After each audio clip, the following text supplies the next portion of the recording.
하나님의 전신갑주, 오늘 세 번째 시간. 여러분, 제가 요즘 성경 읽어볼까요? 같이 읽겠습니다. 에베소 6장 11절로 14절 같이 읽겠습니다.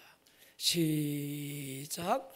마귀의 관계를 능히 대적하기 위하여 하나님의 전신갑주를 입으라.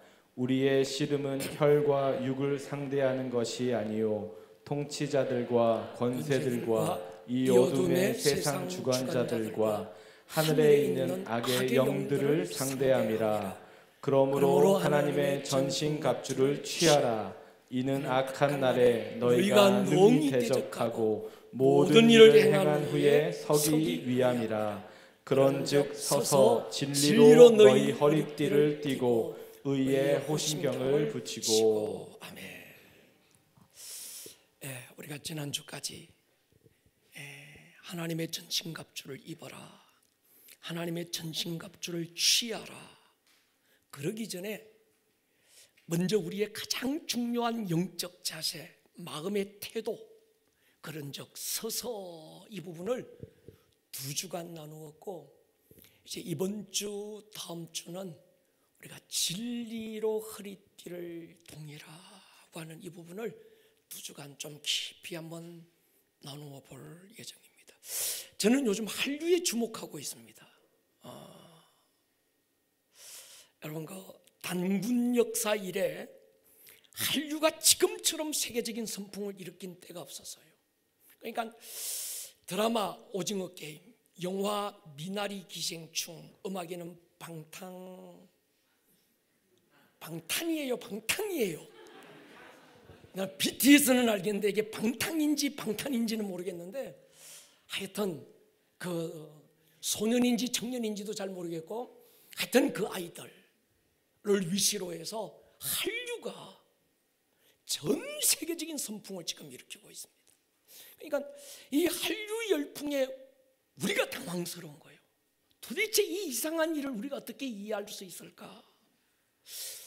독일에는요, 한국어가 영어보다 훨씬 더 앞서고 있어요. 한국어 배우겠다는 사람들이 그렇게 많이 일어나고 있습니다. 중앙아시아 우즈벡에서는 그 우즈벡 정부에서 우즈벡의 수도인 타슈켄트에 자기들이 대학을 세우겠다. 그러니까 여기에는 한국어과, 한국문학과, 한국경제학과를 대한민국에 와서 세워달라. 모든 것들은 우리가 다 준비되어 있다. 막 이 정도로 유럽에서, 미주에서, 아시아에서, 아프리카에서 이 한류 열풍이 정말 이해할 수 없는 어떤 열풍을 지금 막 일으키고 있는 거예요. 그런데 이런 때 우리 그리스도인들, 특히 끼어있는 우리 교회 같은 교회는 여기에 대한 영적 정확한 어떤 진단 내지는 분별력이 필요한 것 같아요. 여러분, 예술이라는 그럴듯한 이름 뒤에는 반드시 뒤에 뭔가가 있어요. 예술이라는 이름으로 뜨는 것에는 그 뒤에는 반드시 뭐가 있다. 따라합시다. 뜨는 것에는 뒤에 뭔가가 있다. 하나님이든 아니면 사단의 역사든 예술이라는 이름으로 세계적으로 뜨는 것 뒤에는 배후에 반드시 무언가가 있어요. 여러분, 원래 예술의 시작은 하나님이거든요. 우리 하나님은 굉장히 예술적인 분입니다. 그분은 아름다움이 뭔지를 아세요. 하나님만 아시는 게 아니라 사단도 원래는 루시엘이라고, 루시 빛난다, 엘, 하나님의 이름을 따서 하나님의 빛나는 천사 루시엘이라는 천사를 만들 때 보면 이사야 14장이나 에스겔서 28장에 보면 세상의 각종 황보석, 홍보석, 보석이라는 보석, 아름다운 것으로 다 치장해서 루시엘을 만들어요. 그러니까 예술 분야, 예술의 영역에서 하나님을 영화롭게 하라고 지어놓은 이 천사가 자기 아름다움에 빠져서 그 예술로 하나님을 영화롭게 하는 게 아니라 자기를 영화롭게 하는 거예요. 그러다가 루시퍼, 사단 반역자가 되고 말았습니다. 여러분, 그러면서 하나님, 원래 예술은 그게 음악이든 미술이든 무엇이든 그 예술의 목적은 하나님을 영화롭게 하는 거거든요. 그런데 이 사단이 하나님을 영화롭게 하라고 주셨던 이 예술의 그 아름다운 영역을 자기가 빼앗아요. 오늘 이 시대는 사단에게 빼앗겼던 예술의 영역을 우리가 찾아와야 합니다. 할렐루야. 1960년대 비틀즈가 뜨면서 전 세계 히피족들이 막 일어나서 마약을 하고 막 온 거리에 벌거벗고 돌아다니면서 야단 이상한 짓들을 해대었어요. 비틀즈라고 하는 하나의 음악, 그 음악 뒤에 일어났던 그 어둠의 영들의 문화 영역들, 그리고 1990년대 지저스 무브먼트가 일어나면서 존 윈버 내지는 빌 존슨 같은 크리스찬들이 비틀즈가 만들어 놓은 광란의 문화를 바꾸기 시작했습니다. 한쪽에서는 비틀즈가 만들어 놓은 광란의 예술이 막 몰아갈 때, 이쪽에서는 역풍으로 지저스 무브먼트, 예수 운동이, 예수의 움직임이, 거룩한 어떤 움직임이 또 하나의 맞바람을 치면서 이걸 게임 체인저에 가기 시작했던 거예요. 여러분, 지금 이 방탄소년단 세계적으로 뜨고 있는 노래 가사들, 단순한 사랑이나 서정적인 노래 가사들이 아닙니다. 굉장히 영적입니다. 일전에 우리 이승민 전사가 소개한 적이 있는데, 블랙맘바, 여러분 그 에스파라고 하는 그룹들 보십시오. 넥스트 레벨. 가사를 다 소개할 수는 없는데 거기에 자주 뜨는 어떤 게 뭔가 자신이 광야의 불뱀이라고 그래요. 그래서 제가 그 이승민 전사하고 같이 둘이서 내부에서 여기서 이 SM이라는 회사에서 만든 이 노래들, 그 가사에 광야의 불뱀이라고 할 때 광야가 도대체 뭔가 그냥 자기들끼리 생각해서 만든 건 줄 알았는데 내부에 들어가서 검색을 해봤습니다. 그 검색에 이 광야가 뭐로 나오는가 하면 규칙도 없고 일정한 형태도 없는 무한의 영역, 진리가 없는 곳, 그걸 그 노래에서는 광야라고 얘기한다는 거예요. 여러분, 예술이라고 하는 이름 뒤에 어마어마한 영적 전쟁이 벌어지고 있습니다. 오늘 이 시대 우리 그리스도인들이 야, 방탄소년들이 막 뜨고 있네, 아니면 뭐 어떤 이런 그 에스파가 막 뜨고 있네, 아니면 기생충이 야 히트 쳤대야, 아니면 이번에 어떤 미나리가 막 어떻게 히트 쳤대야, 아니면 어떤 이런 그 무슨 게임, 오징어 게임인지 오징어 게임 맞지요? 오징어 게임인지 뭐 무슨 게임인지 모르지만 하여튼 그런 게임이 막 전 세계적으로 한류를 일으키고 있다. 야, 그렇구나가 아니라 그 배후에 뭐가 있는지를 보셔야 되는 거예요. 그래서 참 저는 그런 기도를 많이 하고 있습니다. 우리 기도의 집에서 예술 분야, 미디어 분야를 두고 계속 중보하잖아요. 하나님, 이 시대 하나님을 대적하고 있는, 하나님이 없는 이 예술 미디어 분야에 하나님의 나라가 임하기를 우리가 막 선포하고 있는 거예요. 할렐루야. 여러분, 성경은 우리의 씨름이 혈과 육에 대한 것이 아니기 때문에 모든 그리스도인들은 전신갑주를 입고 전신갑주를 취해야 된다. 2주간 제가 말씀을 드렸습니다. 이런저런 전신갑주가 있다. 머리에 뭐 쓰고 허리에 뭐 붙이고 막 하기 전에 가장 중요한 자세, 태도, 그런즉 서서, 짧은 한 단어지만 그 뒤에는 엄청난 이야기들이 함축되어 있었습니다. 6장 10절, 주 안에서와 그 힘의 능력으로 강건해져라. 1장 19절, 바울이 처음 에베소 교인들에게 문을 열 때 3가지를 기도합니다. 하나님, 저들에게 지혜와 계시의 영을 부어주셔서 하나님을 좀 더 깊이 알게 해주십시오. 그리고 하나님, 저들의 마음의 눈을 밝혀주셔서 부르심의 소망이 뭔지, 기업의 영광의 풍성함이 도대체 뭔지, 그리고 마지막 19절에서 믿는 자에게 베푸신 이스쿠오, 우리 헬라어 하나쯤만 아셔야 된다고 했지. 이스쿠오, 크레토스, 두나미스가 뭔지를 알게 해주십시오. 이스쿠오, 근원적인 힘, 마이티, 근원적인 힘, 하나님으로부터 온 근원적인 어떤 에너지, 크리토스라고 하는 것, 위임된 권세. 예수 그리스도의 이름으로 우리에게 어떤 권세가 위임됐는지 요한복음 1장 12절에 영접하는 자 곧 그 이름을 믿는 자들, 그의 이름을 가진 자들에게 하나님의 자녀가 되는 권세를 주셨는데 그 권세가 도대체 어떤 파급과 영향력을 가졌는지 두나미스, 믿는 자에게 주신 하나님의 능력이 얼마나 큰지 알게 해주십시오. 그래서 서서 이 말은 능력을 받으라는 거예요. 할렐루야. 우리는 능력 있는 그리스도인들이 되기를 주의 이름으로 축원합니다. 능력 받자.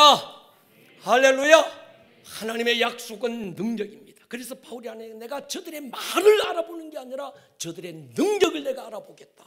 하나님의 나라는 말이 있지 않고 어디에 있다고요? 능력에 있다는 거예요. 할렐루야. 네가 믿는 너희 하나님이 어디 있느냐 묻는 자들에게 내가 믿는 나의 하나님이 여기 있다고 보여줄 수 있는 그런 영적 권세가 있는 사람, 영권을 가진 그런 적 서서 이 말은 교회 왔다리 갔다리 댕기라는 얘기가 아니라 정말 위로부터 오는 권능을 힘입으라는 거예요. 할렐루야. 병들어서 골골골 하면 전신갑주 입혀놓으면 그게 오히려 더 힘들고 아직 자라지 못한 어린애들에게 군이 두고 씌워놓고 의에 뭐 이거 그 형배 붙여놓고 막 큰 뭐 복음의 평안의 신발 신겨놓으면 방패 들고 금 들고 하면 이건 죽어버리는 거예요. 그러니까 네가 서라 이 말은 뭔가 하면 장성한 분량에 이르러라 이 말이거든요. 할렐루야. 여러분 130년간 애굽에서 종살이하던 이스라엘을 애굽에서 불러내실 때 그 이스라엘 백성들에게 하나님은 두 가지 정체성을 얘기합니다. 출애굽기 7장 4절에 보면요, 바로가 너희의 말을 듣지 아니할 터인즉 내가 내 손을 애굽에 뻗쳐 여러 큰 심판을 내리고 두 가지를 얘기합니다. 내 군대 내 백성 이스라엘 자손을 그냥 이스라엘 자손이라고 말하지 않고 그들은 나의 군대고 나의 백성이다. 여러분 한 사람의 정체성은 나의 어떠함에서 결정되는 게 아닙니다. 내가 얼마나 배웠느냐, 내가 얼마나 가졌느냐, 얼마나 잘났느냐, 내 배경이 어떻느냐, 이것이 나의 정체성을 결정하는 게 아니라 한 사람의 정체성을 결정하는 건 나에 대한 하나님의 평가에서 나오는 거예요. 할렐루야. 여러분 그릇을 만들었을 때 도공이 그 그릇을 만들 때 된장 뚝배기로 만들 수도 있고 아니면 고려 청자로 만들 수도 있습니다. 그건 그분이 결정하는 거예요. 하나님께서 우리에게 가르쳐 주신 게 있습니다. 우리가 누굽니까? 하나님의 아들들입니다. 아들들이 도대체 뭐하는 사람들입니까? 하나님과 함께 영광을 코이노니아하고 그 영광의 보좌를 나눌 자들, 쉐어할 자들이 바로 우리라는 거예요. 할렐루야. 그래서 이스라엘에 대한 두 가지 정체성, 내 군대, 이건 군인을 얘기합니다. 정복자, 군인. 또 내 백성, 이 말은 예배자, 주님의 신부, 예배자, 중보자, 그런 뜻인 거죠. 우리가 아가서에서 보아서요, 아가서 1장 2절에 신부는 왕의 손에, 왕의 입에서 나오는 말씀의 입맞춤으로 너무 행복하고 4절로 넘어가면 더 깊은 지성소로 왕이 아가서 신부를 불러내고 2장을 넘어가면서 왕이 신부를 불러내요. 낭떠러지 은밀한 곳, 그곳에 너무 안전한 곳에 숨어있는 행복해하는 그 신부를 불러내서 일어나라. 나의 사랑 내 어여쁜 자야 함께 가자. 겨울이 지나고 비도 그쳤다. 땅에는 새들이 노래하고 있고 꽃이 피고 있다. 이젠 새로운 시즌이 왔다. 그러면서 그 신부를 새로운 시즌으로 지금 불러가는 거예요. 근데 신부가 지금 낭떠러지 은밀한 깊은 곳에서 처음엔 왕의 입에서 나오는 말씀의 입맞춤으로 너무 친밀하고 행복했는데 더 깊이 나아가니까 이제는 왕의 지성소로 왕의 나를 이끌어갔을 때 그 안에서 너무 행복했던 주님의 임재 앞에서 신랑과의 그 사랑 안에서 너무 행복했던 이 신부가 나가기를 거절합니다. 나 그냥 여기가 좋아요. 이대로가 너무 좋습니다. 여기서 또 다른 변화, 새로운 시즌 뭐 그런 거 하지 말고 그냥 이대로가 좋습니다.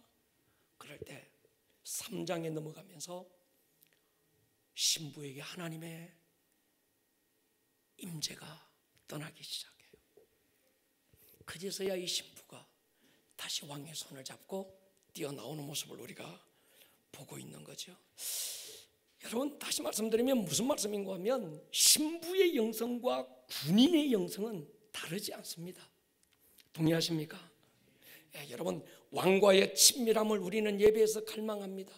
예배 자리에서 그분 한 분만을 집중하고 하나님 한 분만을 향한 우리의 열심을 드러내야 됩니다. 그러나 동시에 어느 시즌에는 왕을 위해 목숨 건 전사로 부름을 받아야 되는 거예요.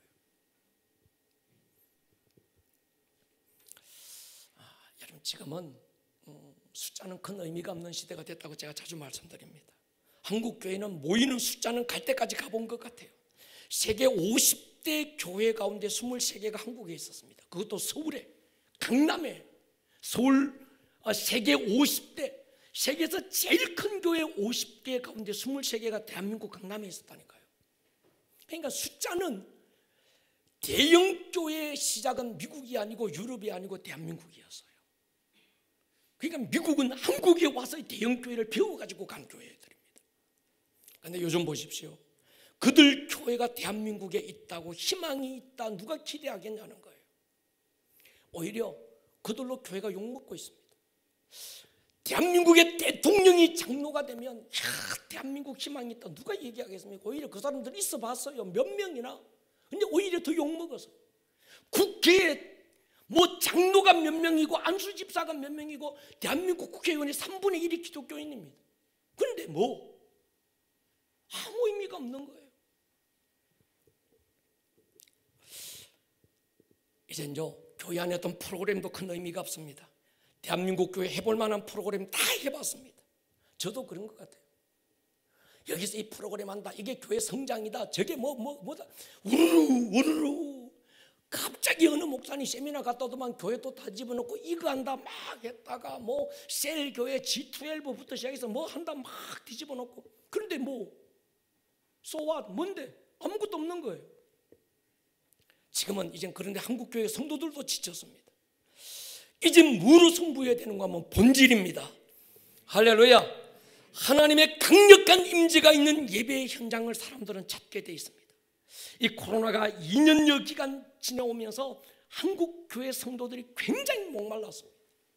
어디에 가면 이 프로그램이 나의 목마름을 해결해 줄까, 그런 기대 않습니다. 어디에 가면 죽은 내 영혼을 살릴 수 있는 예배 자리가 있을까? 내 안에 꺼져가는 하나님을 향한 열정이 식어져가고 그 불꽃이 꺼져가는 내 안에 이 불길을 다시 일으켜줄 기도가 있는 교회가 어디 있을까? 이거 찾는 거거든요.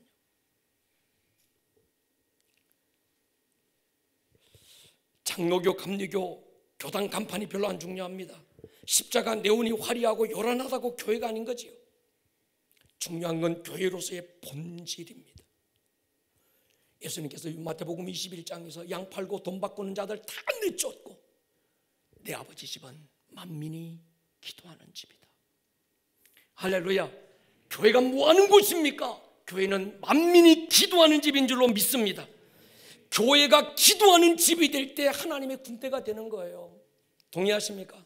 그러니까 기도하는 집, 예배가 살아있고 친밀함을 강조하고 아가스의 영성을 우리가 강조하지만 동시에 기도하는 집은 하나님의 싸움을 싸우는 하나님의 군대로 일어나야 되는 거예요.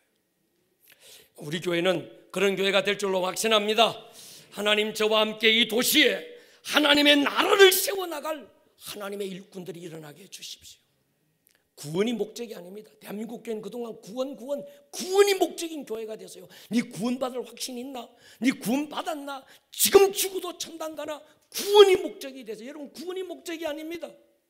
가야 되는 하나님의 나라가 목적이 아니고 구원받고 난 다음 이 땅에 남겨진 이유가 뭐냐는 거예요. 하루를 더 살아가야 될 목적이 뭐냐는 거예요. 가야 될 하나님의 나라는 이미 우리가 예수님이 문을 열어놓았지만 이 땅에 임할 하나님의 나라, 성령으로 이 땅에 세워질 하나님의 나라를 세워가는 것이 우리의 목표인 줄로 믿습니다. 여러분, 숫자가 부흥이 아닙니다. 어떤 사람이 모였느냐, 정말 그 교회가 교회됨을 회복하고 있는가? 우리 안에는 아직 훈련되지 못한 신병이 있을 수도 있고, 아직은 어리버리한 어떤 그런 이등병이 있을 수도 있고, 우리 가운데는 싸움에 노련한 병장들도 있습니다. 근데 중요한 건 2등병이든 1등병이든 아직은 신참이든 우리의 정체성은 하나님의 군대인 줄로 확신합니다. 2등병도 군인이고 고참병장도 군인입니다. 때로는 전우회로 기다려줘야 되고 사랑해주고 품어줘야 될 연약한 자들이 우리 가운데 있지만 우리 안에, 우리 교회는 주님의 군대로 세워졌다는 이 한 가지 사실을 잊으면 안 돼요. 이것이 이 목사의 특별한 부르심이라서 우리 교회가 군사의 영성을 가졌나 보다, 그래서 영적 전쟁하고 하나님의 전신갑주를 또 우리가 입어야 된다고 맨날 소리쳐나 보다 내가 어쩌 자꾸 이런 교회를 만났을까, 이게 아니고 이 땅의 모든 교회들은 주님의 신부면서 주님의 군대로 부름을 받은 줄로 믿습니다. 아름다운 꿈의 교회만 그렇다는 게 아니라는 거예요. 이 확고한 정체성을 아는 것, 그게 그런즉 서서 이 말이에요. 서라. 네가 누군지를 알아라는 거예요. 교회가 도대체 뭐 하는 곳인지를 알아라. 거기다가 구원의 투구 쓰고 진리의 띠 띠고 의의 형배 붙이고 복음의 평안의 신발 신고 믿음의 방패 성령의 금 들고, 이걸 얘기하기 전에 네가 누군지를 알아라는 거예요. 할렐루야. 네. 그리고 또 하나, 너 진짜 서 있니? 말로는 네가 서 있다고 말하고 네가 진짜라고 말하는데 스스로 쏟고 있는 건 아니니? 네가 네 스스로 그리스도인이라고 말하는데 근데 너 진짜 그리스도인 맞니? 지금 너 서 있니? 그 말이거든요. 선 줄로 생각하는데 넘어진 자들이 있는 거예요. 자기는 섰다고 생각해. 나는요 그리스도인이 모태신앙이고요 4대 5대 믿어서요 나요 주일날 교회 가서 예배 드린다니까, 나 서 있다니까. 근데 보니까 넘어져 있어요. 자기가 지금 넘어져 있는 줄도 모르는. 그래서 다시 한 번 더 네 자신이 서 있는 자인지, 네가 정말 네가 생각하는 것만큼 진짜인지, 진짜라고 생각하는데 가짜는 아닌지 한번 돌아봐라, 그 말이거든. 예, 바르게 서 있냐? 네 스스로 군대라고 생각하는데 모자 삐딱하게 쓰고 허리띠 다 풀어 제끼고 신발, 군화 신발 질질 끌고 다니고 방패 질질 끌고 다니고 그냥 칼이라고 있는데 성령의 검을 들었다는데 이거 녹슬어 가지고 무디어 가지고 다 녹슨 것 당나라 군대처럼 그저 왔다리 갔다리 하는 그런 군대 아니냐는 거예요. 여러분, 이 시즌에 우리 교회는 새로운 시즌으로 가기 전에 목사로부터 시작해서 우리 장로님들, 우리 모든 어린아이들에게 이르기까지 서 있기를 축복합니다. 다시 한 번 더 자기 자신을 돌아보는 게 굉장히 중요한 거예요. 목사님, 내가 요 몇 대 신앙인지 아십니까? 그하고는 아무 상관없습니다. 어제는 서 있었던 것 같은데 오늘 무너져 있는 거예요. 나도 모르게 나는 선줄로 생각했는데 돌아보니까 내가 자빠져 있는 거예요. 서서 왜 서 있어야 합니까? 이 모든 일을 행한 후에 그때 주님 앞에서도 서 있기 위함이다. 그러니까 전신갑주를 입지 않은 군사, 지금은 서 있는 것처럼 보이지만 넘어져 있을 수 있습니다. 여러분, 든든하게 서 있기를 축복합니다. 인생의 결정적인 순간에 무너지는 삼손 같은 사람, 싸움의 날들 충분히 이겼는데 다 이긴 것 같고 그래서 평안하다, 아무 일이 없다고 생각했던 그 순간에 넘어지고 말았던 다윗 같은 사람, 처음에는 겸손했는데 사람들 앞에 칭찬받고 인정받는 거기에 빠져서 결국 넘어지고 말았던 사울 같은 사람, 성경 우리에게 말합니다. 이런 사람도 있다. 그런즉 너만큼은 서라. 우리가 서 있기를 축복합니다. 제가 그런 그림을 그려드렸어요. 바울이 지금 이 글을 쓰고 있는 장소가 감옥 안입니다. 로마의 감옥 안에서 바울이 감옥 밖을 바라볼 때 감옥 밖에 있는 로마 군사들의 모습이 보였어요. 어느 날은 감옥을 지키는 로마 군병의 모습이 정말 빈틈이 없습니다. 무장을 보면 어느 한 곳 틈이 없이 완전합니다. 어느 날 어느 시에 전쟁이 일어나더라도 당장에 달려나갈 준비가 된 병사, 그 병사를 바라보며 로마의 힘이 이런 거구나, 로마의 패기가 이런 거구나, 로마의 위상이 이런 거구나, 바울이 느껴지는 군사들도 있었습니다. 그런데 어느 날 어떤 병사들을 보니까 바울이 봐도 기가 막힙니다.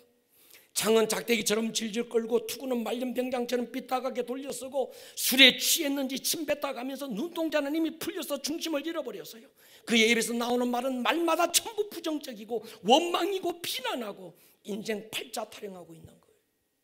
바울이 볼 때 저게 도대체 군인인가 싶은 그런 사람들도 있는 거예요. 그러면서 바울이 에베소 교회에게 편지를 쓰는 겁니다. 너희는 이런 군사가 되지 말고 이런 군사가 돼. 할렐루야. 가장 중요한 게 허리띠. 그래서 오늘 허리와 진리, 허리와 진리의 띠, 이걸 나누어서 이번 주하고 다음 주 우리가 한번 나눠보려고 합니다. 허리띠를 바짝 졸라매고 있는 병사는 어디도 흐트러짐이 없어요. 여러분, 로마의 그 군인들이 입고 있는 기병이냐 보병이냐에 따라서 이 갑옷이, 어떤 기마병 같은 경우는 갑옷이 허리까지 오고, 허리와 그러니까 이게 투피스예요. 근데 보병은 이게 원피스처럼 위에서부터 아래로 쫙 내려옵니다. 그리고 그 가운데 이걸 바짝 졸라매는 게 허리띠예요. 그러니까 바울이 지금 많은 전신갑주들이 있는데 제일 먼저 언급하는 게 뭔가 하면 허리띠를 언급해요. 다 입고 다 준비가 됐는데 허리띠가 느슨하고 풀려 있으면 자세가 흐트러지는 거예요. 그래서 바울이 생각했을 겁니다. 가장 중요한 건 허리띠구나. 동의하십니까?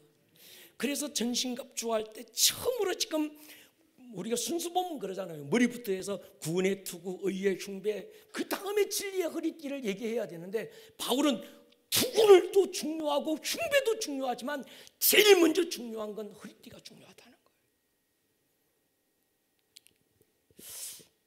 여러분, 허리 안 만져보세요. 당신의 허리는 안전합니까?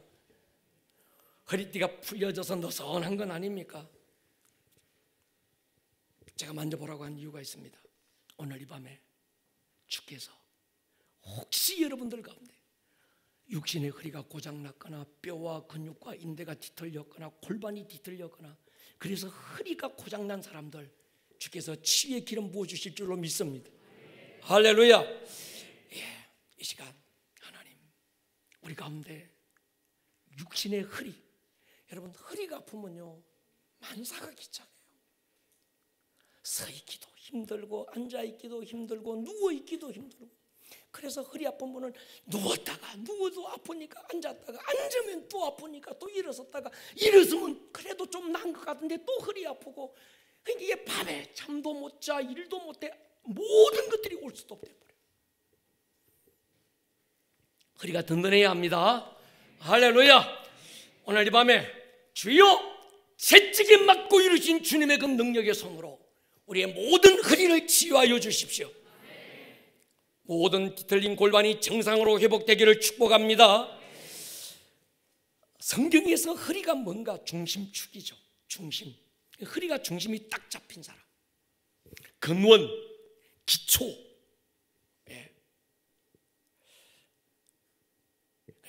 허리가 아픈 사람은요 걸음 걷는 것 보면 알아요. 항상 이게 꺼부정해서 걷습니다. 허리를 똑바로 못 펴. 몸의 중심을 잃어버리고 자세를 잃어버리는 거예요. 그 사람의 영적 기초, 영적 중심이, 그 영혼의 중심이 진리되는 하나님의 말씀으로 딱 서 있는 사람, 저와 여러분들에게를 축복합니다. 그러니까 진리의 허리로 너희의 허리를 동이라, 이 말은 뭔가 하면 너희의 모든 힘의 근원을 어디에 두고 있느냐, 너희의 모든 삶의 축이 지금 어디에 서 있느냐는 거예요. 모래 위에 집 짓고 있는 거 아니니? 정말 하나님의 말씀 위에 집을 짓고 있는 지혜로운 자니 지금 이거 묻고 있는 거거든요. 내 인생의 모든 기초가 하나님의 말씀 위에 서 있는 사람. 여러분, 세상에는 순리가 있지만 하나님 안에는 진리가 있습니다. 동의하십니까? 순리는 세상 이치, 세상 돌아가는 이치를 말해요. 순리는 변합니다. 우리는 순리를 쫓아가는 자가 아니라 진리를 쫓아가는 자인 줄 믿습니다. 진리가 뭡니까? 변치 않는 것. 그래서 히브리서 13장 8절에 예수 그리스도는 어제나 오늘이나 영원토록 동일하신 변치 않는 진리라는 거예요. 성령이 어떤 영입니까? 진리의 영이라는 거예요. 성령님은 우리를 어디로 이끕니까? 진리 가운데로 우리를 이끄시는 분. 동의하십니까? 진리를 알지니, 진리를 경험할지니, 진리가 너희를 주장할지니, 진리가 너희를 붙들어 줄지니 너희가 자유케 되리라. 여러분, 순리는 죄의 삭선 사망이라고 끝을 맺을 때 진리는 다시 사는 생명을 선포합니다. 그러니까 순리를 붙들고 가는 사람은 끝이 사망으로 이어져요. 진리는 생명으로 이어지는 거예요. 순리가 오병이어로 수천 명을 못 먹인다, 불가능하다, 절망을 선포할 때 진리는 12광주리를 남기는 예가 있다는 거예요. 동의하십니까? 순리는 죄인은 심판이고 죽음이라고 얘기할 때 진리는 너희는 새로운 피조물이라고 얘기하는 거예요. 죽어도 다시 살 거라는 거예요. 동의하십니까? 진리의 허리띠로 너희의 삶의 모든 권한을 묶어라. 인생의 기초를 하나님의 진리된 말씀 위에 세워라. 진리의 띠, 성경은 하나님의 진리죠. 요한복음 17장 17절 보십시오. 같이 읽겠습니다. 시작. 그들을 진리로 거룩하게 하옵소서. 아버지의 말씀은 진리니이다. 하나님의 말씀은 진리입니다. 동의하십니까? 야고보 1장 18절에 진리의 말씀으로 우리를 뭐했다? 낳으셨다. 고린도서 6장 7절에 진리의 말씀과, 무엇이 진리입니까? 하나님의 말씀이 진리입니다. 푸른 마르고 꽃은 시들지만 하나님의 진리인 말씀은 영원토록 세세토록 변치 않는 줄로 믿습니다. 여러분, 성경만큼 고난의 흔적이 많은 책도 없습니다. 시대마다 악한 왕들이 일어날 때 가장 먼저 한 일이 뭔가 하면 성경을 박해하는 거예요. 성경을 불태우고 성경을 폐지시키는 거예요. 여러분, 역사 가운데서 보십시오. 수없는 악한 왕들이 성경을 없애려고 얼마나 노력했는지 모릅니다. 가까운 북한에서는 지금도 성경을 없애기 위해서 파락을 하고 있고, 지난번에 왔던 모퉁이돌 선교회 같은 데는 어떻게 하면 그 북한에 하나님의 성경을 가져다 줄 것인가. 그래서 이 목사님이 가서 보니까 북한에 성경이 다 씨가 말라고 없는 것 같은데, 아버지는 요한복음 1장을 달달달달 암송하고, 딸은 요한복음 2장을 암송하고, 그 아들은 또 요한복음 3장을 암송하고, 가족들이 요한복음 1장, 2장, 3장을 달달달 암송하고, 또 그 자녀들에게 물려주고. 하나님의 말씀은 살아있었습니다. 할렐루야. 여러분, 더 기가 막힌 것은 그렇게 많은 말씀이 아니고 대단한 설교가 아님에도 그냥 말씀을 암송하고 말씀을 전해 주었는데도 구원의 역사가 끊어지지 않는 거예요. 여러분, 이것이 말씀의 능력인 줄 믿습니다. 말씀은 책이 아니고, 말씀은 글자가 아니고, 내 말은 영이요 생명이라고 그랬습니다. 동의하십니까? 요한복음 6장 63절 보십시오. 살리는 것은 영이니 육은 무익하니라. 내가 너에게 이런 말은 영이요 뭐라고요? 생명이다. 여러분, 말씀 가지고 프로그램을 만들 이유 없습니다. 말씀을 잘 요리하고, 말씀을 잘 다듬고, 말씀을 잘 어떻게 해가지고 내가 이걸 말씀을 어떤 프로그램 해야지, 그게 중요한 게 아닙니다. 말씀 자체가 영이고. 할렐루야. 그러니까 말씀을 읽다가 보면 내 영이 살아나고, 말씀을 읽고 묵상하는 가운데 내 영이 소생하는 줄로 믿습니다. 그러니까 성경 66권 전부가 진리입니다. 저는 하나님의 주권을 믿는 목사예요. 제 목회의 중심은, 우리 교회의 중심은 하나님의 말씀입니다. 누가 뭐라고 하더라도 하나님의 말씀 진리로 잣대를, 어떤 이런 다림줄을 한번 재워놔 보고 그 하나님의 말씀에 맞지 않다고 한다면 우리는 어떤 것도 따라가지 않습니다. 그러나 이것이 하나님의 말씀이라는 분명한 확신이 있을 때 우리는 그 말씀에 목숨을 거는 사람들인 줄로 믿습니다. 그 베드로의 고백을 좋아해요. 다시는 예수 이름으로 말하지 마라. 이러니까 사도행전 4장 18절에서 뭐라고 그럽니까? 그들을 불러 경고하여 도무지 예수의 이름으로 말하지 말고 가르치지 말라. 요한이 뭐라고 그럽니까? 베드로가 하나님 앞에서 너희의 말 듣는 것이 하나님의 말씀 듣는 것보다 옳은가 판단해라. 우리는 보고 들은 것을 말하지 아니할 수 없다. 우리는 사람의 어떤 지식, 이념, 사상 다 주님 말씀 앞에서는 녹아져야 되고, 할렐루야, 주님의 말씀이 우리에게는 진리가 되어야 될 줄로 믿습니다. 목에 칼이 들어와도 성경이 아니라고 하면 아니어야 되는 거죠. 근데 어떤 신학자들이 나름 잘난 이론들을 내세우면서 성경 66권 가운데 어떤 성경은 인정할 수 없다. 그래서 이건 인정하는데 저건 인정이 안 된다. 여기에는 오류가 많다, 막 이렇게 얘기하는 사람들이 있습니다. 저는 아니라고 믿습니다. 그 성경 66권이 정경이 돼서 우리 손에 오기까지 그 일에는 하나님의 주권이 개입했고, 동의하십니까? 하나님의 간섭이 있었다는 걸 저는 확신합니다. 그러니까 여러분, 외경도 있고, 그래서 천주교에서는 외경을 사용해요. 이단들은 가경이라는 걸 사용합니다. 이 가경은 뭔가 하면 이건 성경에 맞지 않아, 그래서 가경이라고 내놓고, 또 거기서 또 이건 조금 그래, 그래서 외경이라고 또 조금 제외시켜 놓고 66권 이 성경만 정경이라고 채택해서 오늘 우리까지 왔는데, 저는 여기에 하나님의 역사가 있었다고 믿습니다. 여러분, 다른 것도 아니고 하나님의 성경이기 때문에, 그러니까 여러분 자꾸 막 외경, 목사님 있잖아요, 내가요 성경 66권 말고 내가 외경을 공부하고 있는데 외경에는 좀 다른 이런 말씀도 있어요. 헷갈리는 막 그런 소리 하지 마라. 여러분, 외경 같은 거 읽지 마시기 바랍니다. 그냥 성경도 제대로 못 읽고 모르면서 뭔 어디 가서 뭐 하나 배우고 알았다고 외경이 어떻고 저떻고 그런 소리 하지 말라는 거예요. 특히 아가서 보십시오. 정경 논란이 있을 때마다 넣었다 뺐다 죽였다 살렸다 야단했는데 끝까지 성경 안에 살아남아서 구약 성경 가장 한가운데 아가서가 지금 남아 있습니다. 신약에 요한계시록이 있다면 구약에는 아가서가 있어요. 아가서는 구약의 계시록입니다.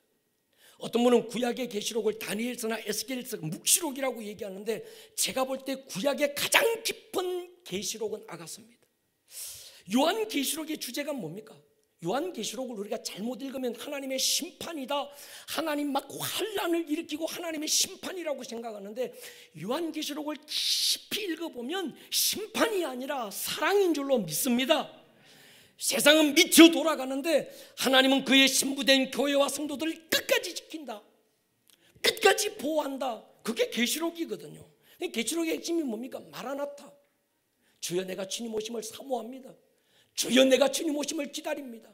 주님도 내가 나의 신부된 교회를 얼마나 보고 싶어하고, 그래서 주님이 보내신 연애 편지가 요한계시록이거든요. 아가서의 주제가 뭡니까? 여러분, 아가서를 보시면요, 아가서 8장 마지막 장 마지막 끝을 보면 내 사랑하는 님이여 빨리 내게로 달려오십시오.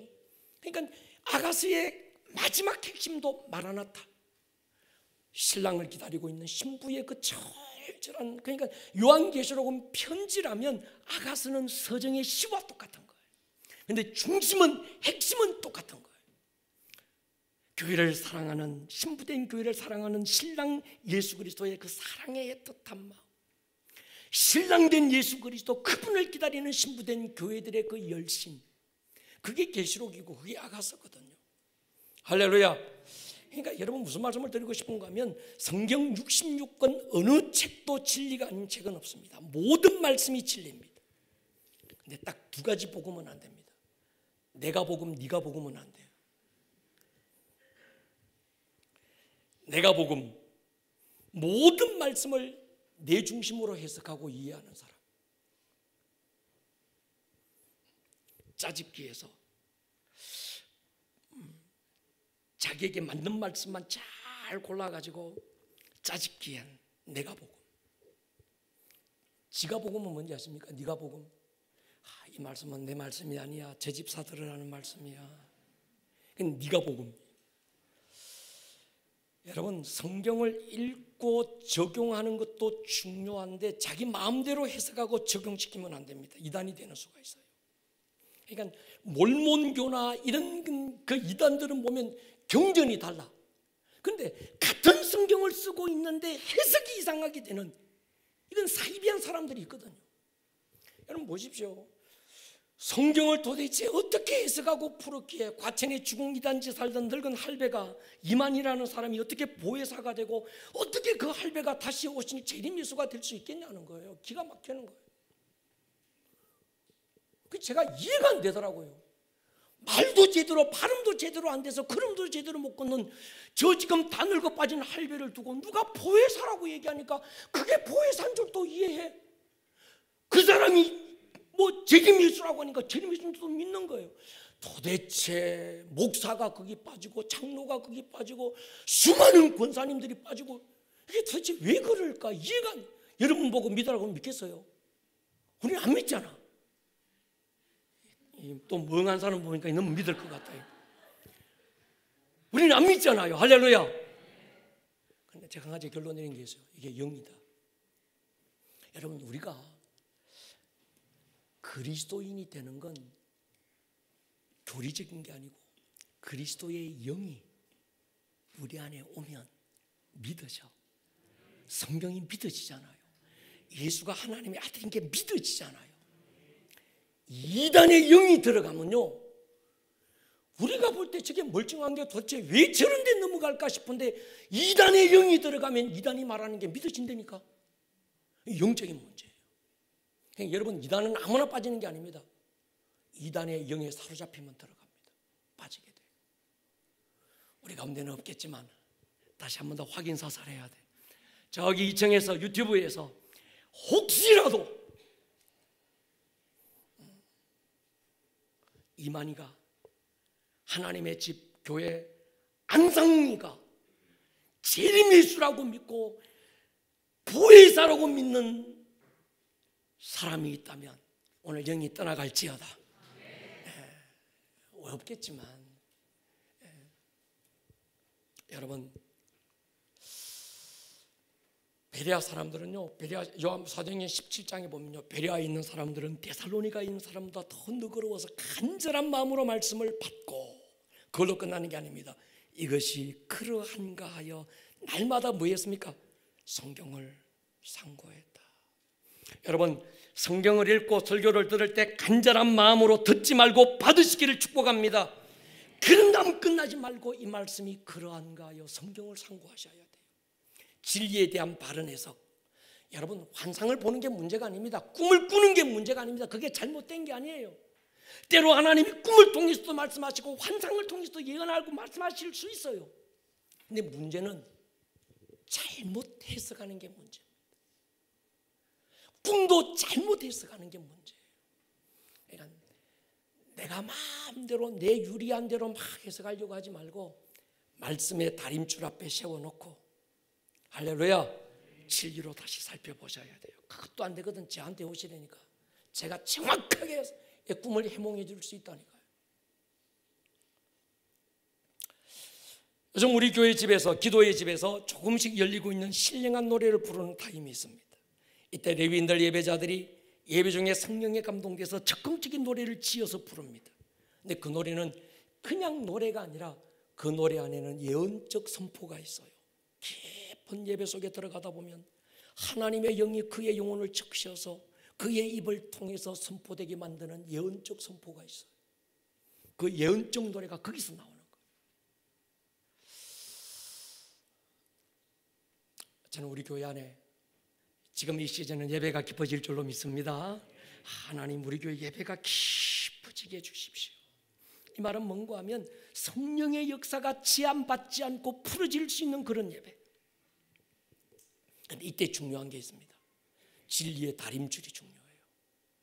이게 질서가 깨져버리고 성경이라고 하는 어떤 이 다림줄이 없이 막 예언적 선포가 나오고 이러면 귀신한테 쏘는 수가 굉장히 많습니다. 이 분별력을 우리는 가지셔야 되는 거죠. 그래서 우리 교회 예배자 정도 되면 적어도 성경은 10독 이상 하고, 적어도 제자훈련, 사육훈련하고, 그리고 사도적 리더십이라는 훈련을 또 받고 해서 정확한 다림줄을 갖고 있는 자라야 그 사람 안에서 예언적 선포가 풀어질 수 있는 거예요.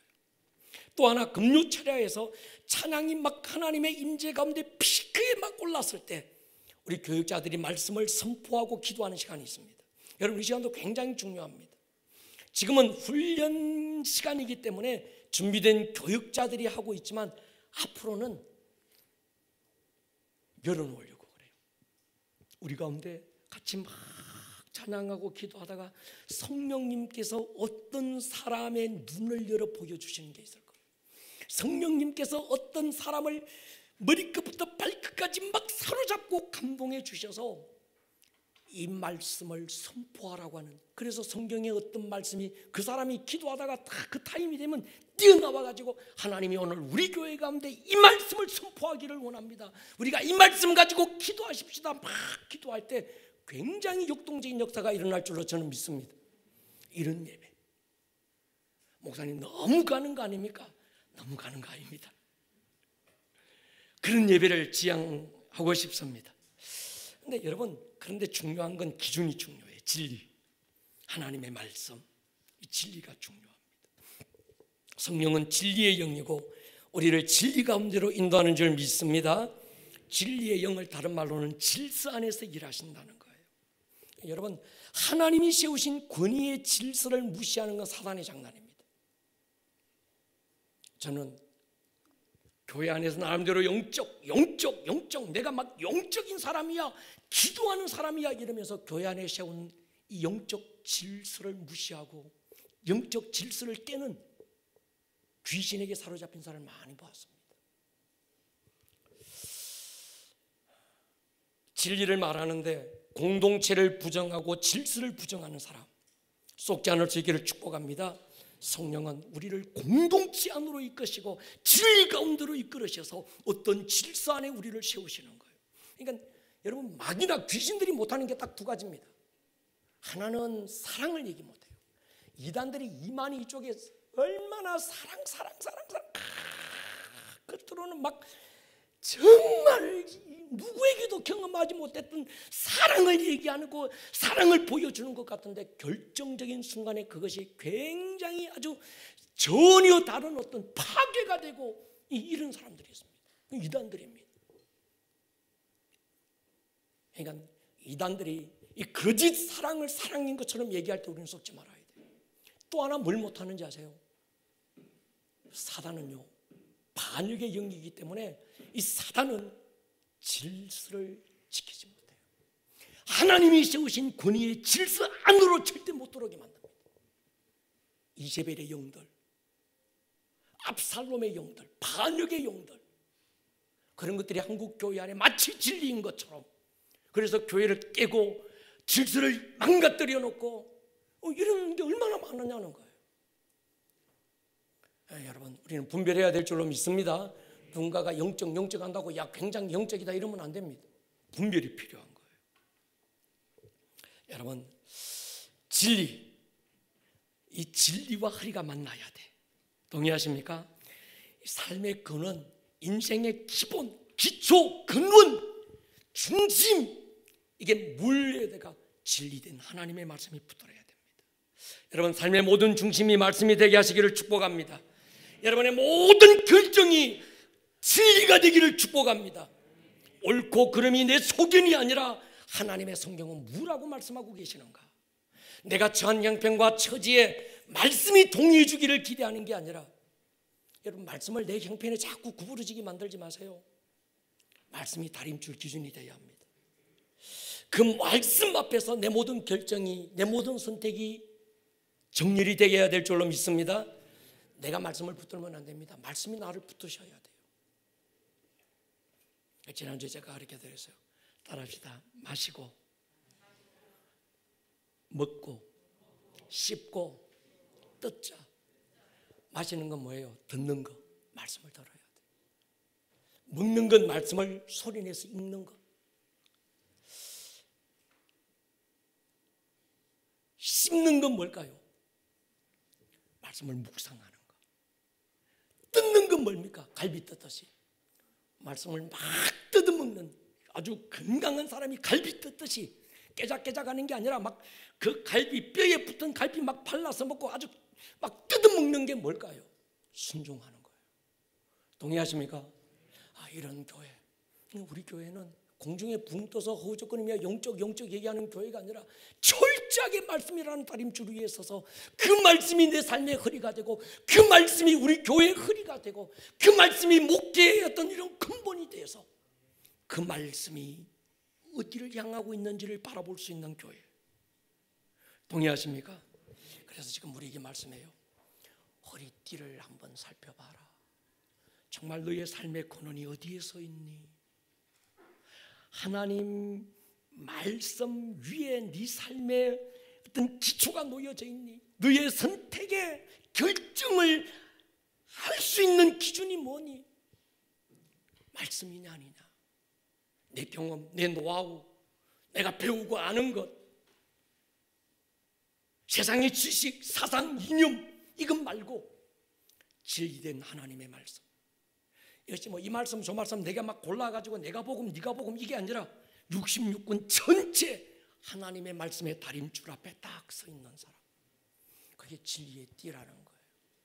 할렐루야. 우리 교회는 허리띠가 단단해야 합니다. 동의하십니까? 올림픽 보십시오. 역도 선수들 저거 배가 왜 그렇게 또 나왔는지 몰라. 그래 허리에 힘이 생기나 봐요. 배 이따만큼 나온 사람이 뭐 뛰고 있습니까? 여기 허리띠. 그저 뭐 고무줄 삿바 이런 거 말고 가죽 소가죽으로 된 늘어지지 않고 한번 딱 하면 쫄라매면 배하고 등이 딱 붙어가지고 이게 허리에 힘이 빡 들어갈 수 있는 어떤, 그래서 역도 무거운 것도 막 200몇 킬로도 막 들어 올릴 수 있는 그 에너지의 근원이 어디서 나오는가? 허리에서 나온다는 거예요. 그 허리에 뭘 둘러야 됩니까? 허리띠가 뭡니까? 하나님의 말씀이라는 거예요. 할렐루야. 우리는 말씀을 마십시다. 말씀을 먹읍시다. 말씀을 씹고 뜯어보십시다. 그래서 우리 교회 안에는 진리가 허리띠가 된 교회.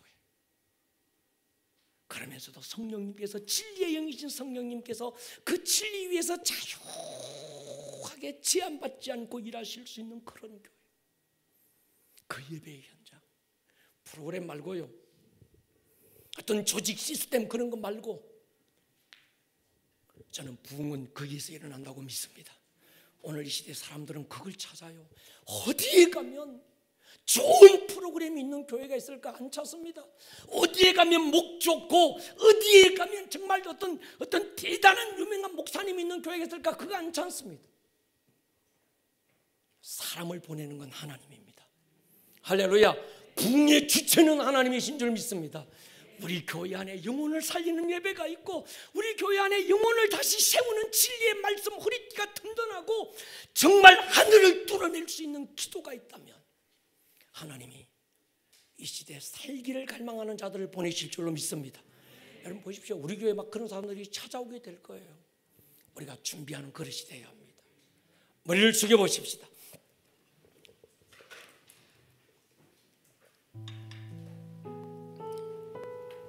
여러분 한번 돌아보십시오. 여러분 허리가 든든합니까? 신앙의 총체적인 흔들림이 있는 분은 없습니까? 허리띠가 느슨해져서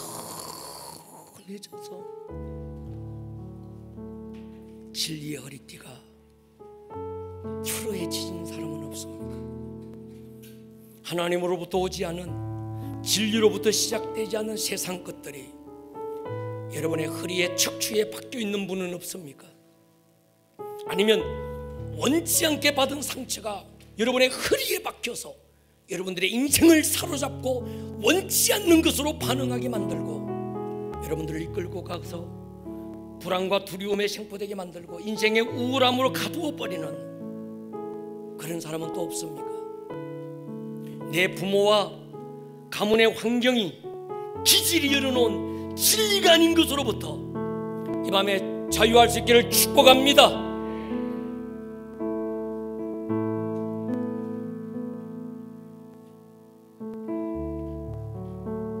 사랑하는 여러분, 그리고 행여 우리 가운데 육체의 허리가 아픈 분들, 오늘 이 밤에 주님이 치유하실 거예요. 이 전신갑주를 말씀할 때 하나님께서 동시에 주신 말씀이 뭔가 하면 그 부분을 치유하겠다는 거예요. 허리뼈가, 근육이, 인대가, 모든 신경이, 세포가, 혈관이, 골반이 뒤틀린 분이 있다면 오늘 밤에 창조주 예수 이름으로 선포합니다. 정상으로 돌아갈지어다. 정상으로 돌아갈지어다. 당근할지어다. 힘줄에 힘을 얻고 인대가 살아날지어다. 이 밤에 우리 한번 기도할 거예요. 살아계신 나의 하나님, 진리의 허리띠로 내가 다시 동이기를 원합니다. 내가 바르게 서 있기를 원합니다. 넘어져 있고 삐딱하게 서 있고 하나님, 내 마음의 자세가 이미 엇떨어져 있다면 이 밤에 나를 다시 세워주십시오. 하나님의 말씀 진리가 다시 내 허리띠를 동여매게 도와주십시오. 하나님으로부터 오지 않은 모든 것들 이 시간 무장해제시키고 진리가 우리를 자유케 해주십시오. 아멘입니까? 여러분, 우리 자리에서 한번 일어서십시다. 두 손 높이 드세요. 여러분, 손을 든다는 건 굉장히 중요합니다. 폼으로 든다는 게 아닙니다. 항복의 의미를 넘어서 하늘의 하나님을 향하여 우리는 왕같은 제사장이기 때문에 자신을 축복하는 거예요. 하나님의 시간 내가 축복의 두 손을 높이 들고 믿음의 선포를 하며 하나님께 나아갈 것입니다. 다시 나의 허리가 하나님의 진리로 무장하게 도와주십시오. 진리로 허리띠를 동여매게 도와주십시오. 우리 교회 진리의 허리띠를 띠게 하여 주십시오. 이 시간 두 손 번쩍 들고 주의 한번 부르고 선포하며 나아갑니다. 주여, 주여.